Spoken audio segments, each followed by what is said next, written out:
Bener nggak sih, dengan cara hanya reupload berita, kita bisa memiliki potensi penghasilan hingga puluhan juta setiap bulannya dari cara ini.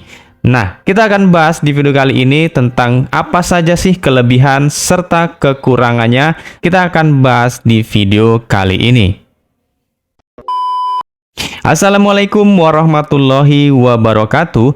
Di video kali ini kita akan masih ngebahas tentang seputar bagaimana caranya bisa menghasilkan uang dengan cara yang realistis, masuk akal, dan bisa dikerjakan oleh siapa saja. Nah, sekarang kita akan bahas salah satu cara yang mana dengan hanya reupload konten berita, itu kita bisa menghasilkan hingga puluhan juta per bulannya. Bener nggak sih? Ya, saya rasa itu benar teman-teman ya. Karena di YouTube, kalau kita ingin menghasilkan 1 juta per hari, itu sangat mungkin. Dan kalau kita ingin mendapatkan sekitar 30 juta per bulan, itu juga sangat mungkin dan masuk akal. Tapi tergantung bagaimana saja cara kita untuk bisa mendapatkan hal tersebut. Sesuai dengan cara kita untuk mendapatkan hal tersebut. Tapi itu semua balik lagi ya, itu tergantung dari kemauan kita serta konsisten untuk bisa membuat atau menyajikan konten-konten yang terus konsisten setiap harinya. Tapi sebelum kita masuk ke lebih jauh, yang harus kalian pahami, cara ini memang cara yang mudah, tapi bukan cara yang instan. Karena kalian butuh kerja keras serta konsisten yang tinggi agar kalian bisa mendapatkan sesuai dengan yang kalian inginkan. Supaya kalian juga bisa memiliki penghasilan yang besar dengan cara membuat konten seperti ini. Nah, sekarang kita akan bahas dari konten channel YouTube-nya 5D atau 5D teman-teman ya. Nah, kalau kita lihat di sini, channel ini menyajikan berita-berita artis terbaru. Yang kalau kalian lihat di sini, ini cukup update ya teman-teman. Ini 29 menit yang lalu, 1 jam yang lalu, 4 jam yang lalu, 5 jam yang lalu. Jadi memang seperti itulah teman-teman ya. Inilah salah satu dari kalau dibilang ini kelemahan dari konten berita seperti ini. Tapi untuk kita agar konten kita itu viral, itu konten berita lebih cepat naik untuk viralnya teman-teman. Karena ya jelas yang kita upload, yang kita buat konten video itu adalah mengenai tentang tokoh-tokoh atau orang-orang terkenal. Nah, itu maka membuat video kita itu jadi lebih cepat viral. Itulah salah satu kelebihan dari konten berita seperti ini.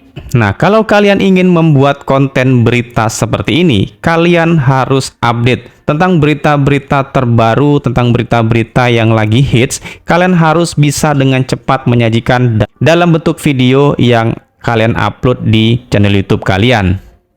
Karena semakin sering kalian mengupload video-video berita, maka orang-orang yang mengikuti kalian pun akan semakin banyak.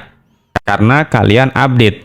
Nah, apakah dengan membuat konten berita-berita seperti ini, kita bisa aman dari hak cipta atau strike ya teman-teman dari YouTube? Jawabannya ya tergantung teman-teman ya. Tergantung bagaimana cara kalian membuat konten seperti berita ini. Nanti kita akan bahas tentang konten yang aman itu seperti apa. Nah, kalau kita lihat di sini, ini beritanya mengupload video cuplikan-cuplikan dari para artis ya teman-teman. Kita lihat satu seperti ini. Nah, inilah seperti ini videonya. Dia membuat cuplikan berita para artis yang mana dia menggabung-gabungkannya jadi satu. Nah, apakah konten seperti ini aman atau tidak? Jawabannya adalah 50-50%. Bisa iya, bisa enggak. Tapi kalau kalian mau lebih aman lagi dan konten kalian itu bebas dari hak cipta atau strike dari YouTube, kalian harus bisa membuat konten kalian itu seunik mungkin, seoriginalitas mungkin. Ya, meskipun komponen-komponen dalamnya itu ada dari berbagai macam sumber atau dari konten orang lain. Tapi kalian bisa memanfaatkan itu untuk menjadikan konten original kalian yang berbeda dari yang lainnya. Memang sedikit lebih capek ya teman-teman kalau kita membuat konten original, tapi akan lebih aman untuk konten kita agar tidak didismount oleh YouTube.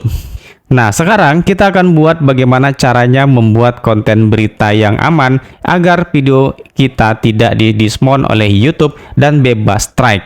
Nah, di sini kita menggunakan alat editing dari Canva ya, teman-teman. Kita menggunakan Canva untuk mengedit video yang untuk kita upload di YouTube.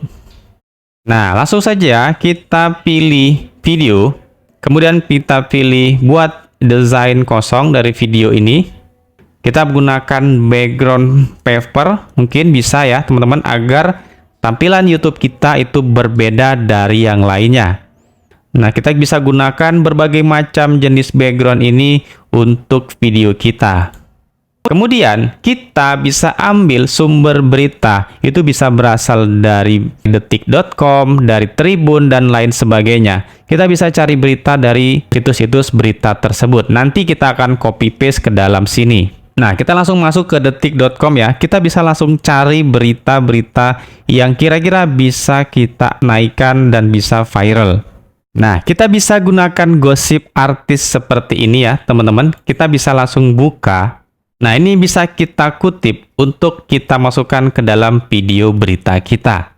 Jadi seperti ini, kita bisa ambil cuplikan berita ini. Jawaban Mahalini saat ditanya kapan nikah dengan Rizky Febian. Nah, kita bisa ambil capture dari video ini dan kita buat di dalam konten kita. Kita capture gambarnya, nanti kita akan masukkan ke dalam editing kita. Oke, setelah kita capture, sekarang kita akan masukkan ke dalam Canva ini. Nah, sekarang kita akan masukkan hasil capture tadi kemari, teman-teman ya. Seperti ini. Dan kita bisa juga tambahkan sumbernya agar terhindar dari copyright. Sebenarnya di sini pun sudah ada ya, teman-teman. Ada detik ini, 20 detik ini. Ini adalah sumber beritanya, tapi nggak apa-apa, kita akan tambahkan saja agar bisa lebih menambah keunikan dari video kita ini. Kita tambahkan sumber 20 detik. Kita bisa berikan efek. Kita kecilin dulu ya, biar nggak terlalu besar. Kita berikan efek yang ini, latar belakang kita kasih warna kuning, dan lengkungnya ini kita buat kotak aja. Nah, seperti ini ya teman-teman, kita bisa tambahkan sumber seperti ini, dan kita sudah berikan background agar channel video kita itu memiliki keunikan dan memiliki tampilan video yang berbeda. Nah, apakah cara seperti ini aman? Cara seperti ini diperbolehkan ya teman-teman, karena kita membuat konten itu dari konten yang kita buat sendiri. Meskipun elemen-elemen pendukungnya kita ambil dari konten orang lain, tapi kita di sini membuatnya dengan cara kita sendiri, dengan kemasan kita sendiri. Sehingga pastinya ini cara seperti ini adalah cara yang aman untuk kita jadikan konten di YouTube. Kita bisa tambahkan elemen-elemen lain lagi ya teman-teman. Misalkan ini kita tambahkan berita, kita kasih grafis. Nah, seperti ini. Ada tulisan-tulisan seperti ini. Kita tambahkan di sini breaking news seperti ini. Kita tambahkan tulisan ornamen-ornamen ini agar memiliki penampilan kita yang berbeda dari yang lainnya. Nah, seperti ini ya teman-teman. Kalian bisa manfaatkan elemen-elemen yang ada di Canva ini untuk mendukung pembuatan konten kalian agar konten tersebut bisa berbeda dan memiliki keunikan dari konten-konten berita yang lainnya. Nah, oke, jadi seperti itu ya teman-teman, tentang bagaimana sih cara membuat konten berita, yang mana konten berita ini bisa menghasilkan puluhan juta setiap bulannya dengan cara ini. Tentunya cara yang saya bagikan tadi adalah cara yang bisa menjadikan channel berita kalian atau channel seperti ini yang aman untuk konten kalian, karena kalian mengemas sendiri dengan kemasan kalian dan membuatnya seoriginal mungkin, seunik mungkin versi kalian sendiri. Jadi pastinya akan lebih aman. Oke, mudah-mudahan dengan menonton video ini bisa menambah inspirasi kalian tentang ide-ide konten apa yang kira-kira bisa kalian jalankan dan bisa kalian lakukan, tentunya dengan cara yang aman dan bisa untuk jangka panjang. Mudah-mudahan video ini bisa bermanfaat. Sampai jumpa pada video berikutnya. Assalamualaikum warahmatullahi wabarakatuh.